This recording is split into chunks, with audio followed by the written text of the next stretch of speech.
Welcome muli mga kasolar. Ito nga pala yung bagong battery na i-assemble ko. Bali 40 Ah lang din ang isang piraso nito, katulad noong una kong binuo na battery pack.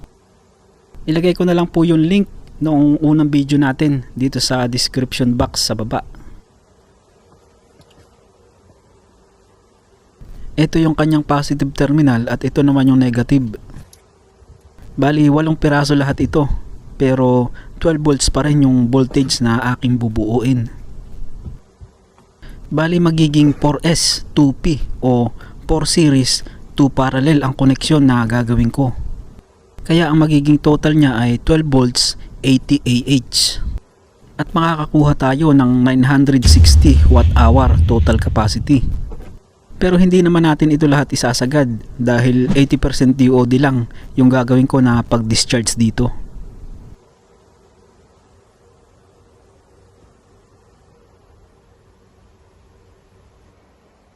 Pero bago ko ito i-assemble ay i-connect ko muna itong negative at positive terminal ng mga battery in parallel connection. At saka ko sila i-charge para ma-top balance ang bawat cell na i-assemble natin. Bali ito yung bus bar na gagamitin ko. At ito na muna yung gagamitin kong pang parallel connection bago ko i-cut sa tamang size ng connection ng mga cell nito. At pansamantala ko munang nilagyan ng zip tie para hindi gumagalaw yung battery. Nakapik siya.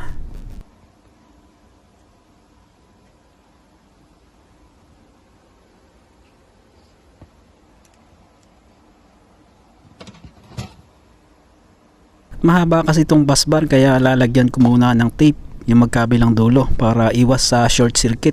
Maganda na safe yung ginagawa natin.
At saka higpitan lang natin ng konti itong mga tornilyo natin.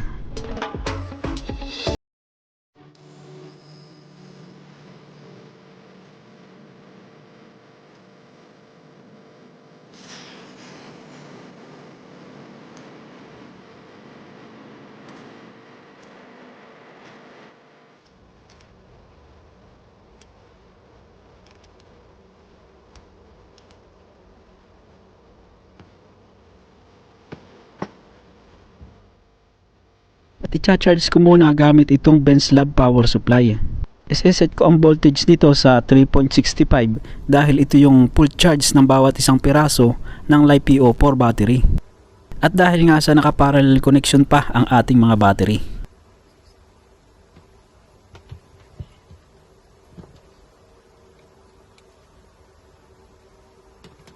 Pagkatapos ay iset ko muna sa 1 ampere yung current.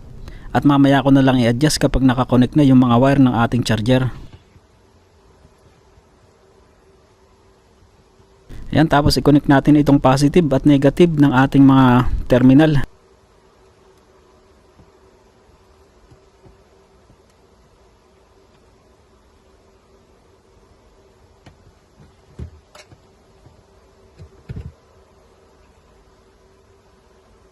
At saka natin i-adjust uli itong current. I-set natin sa 5 ampere.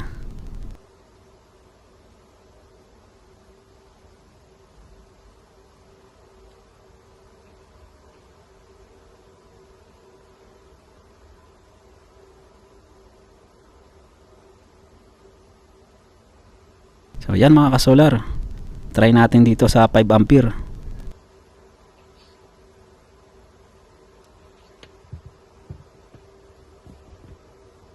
At i-check muna natin itong connection kung umiinit ba o hindi. Ayos naman, hindi naman siya umiinit mga kasolar.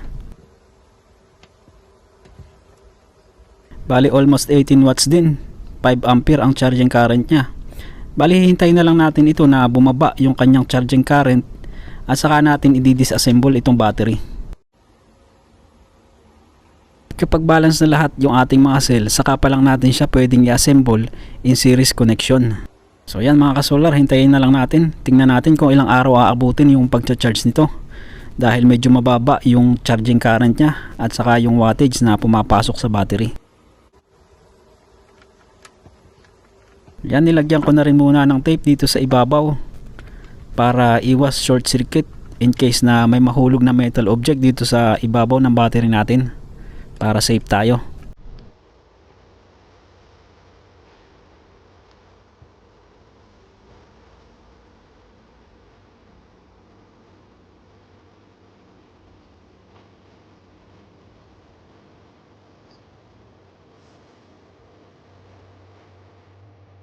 At ito na mga kasolar, bumaba na yung charging current.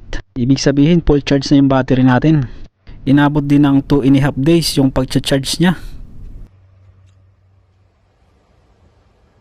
At tanggalin na natin itong tape at itong bus bar ng ating battery.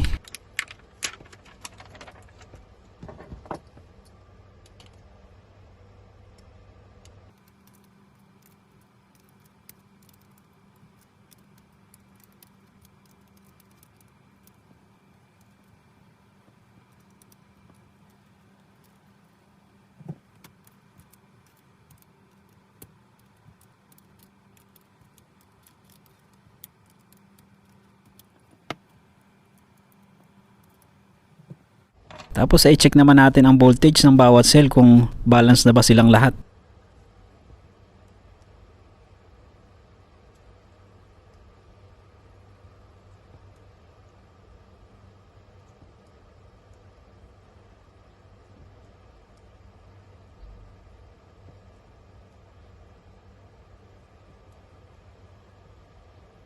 Okay, success mga kasolar. Balance na silang lahat. Abangan nyo yung susunod na video at gagawin naman natin yung casing nitong ating battery.